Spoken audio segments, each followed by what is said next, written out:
Ayun, so ito mga suki, nandito tayo ngayon sa Dampa sa Kidapawan kasi a-attend tayo sa birthday party ni Ma'am Janet dito sa Dampa sa Kidapawan sa Lana mga suki.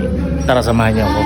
Pagpasok nga natin ay nakita ko agad ang mga inihanda nilang pika-pika ng KRMY Sweet Bites, Cakes and Pastry na pinagkakaguluhan ng mga bisita niya. Kahit pati ako napatikim, masarap nga siya. Nakita ko din kung gaano kabait si Ma'am Janet kasi alam mo, sa lahat ng birthday party na napuntahan ko ay siya lang ang bumababa pa talaga ng stage para lang malapitan at pasalamatan ang mga bisita niya na pumunta.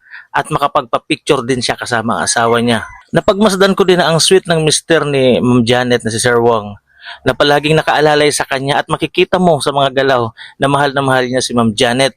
Lalong gumanda ang event dahil sa sobrang ganda ng venue nila, ang Dampa sa Kidapawan. Kaya nga naman tuwang-tuwa din ang mga bisita nila na magpicture-picture dahil sa sobrang ganda ng mga decors. At syempre, ang sarap din ng mga pagkain na inihanda ng Dampa para sa kanila. Oo nga pala, kung gusto nyo din ng ganito kagandang venue at masarap ng mga pagkain na abot kaya, ay sa Dampa na kayo mag-celebrate ng special event nyo. Kung gusto nyo magpabook ay chat lang kayo sa Facebook page nila or tawag kayo sa cellphone number nila. Malay mo, baka event mo naman ang susunod na i-vlog ko. Ilalagay ko nga rin pala sa comment section yung Facebook page ng Dampa sa Kidapawan para kung gusto nyo mag-inquire, chat na kayo doon diretso. Salamat po sa panonood.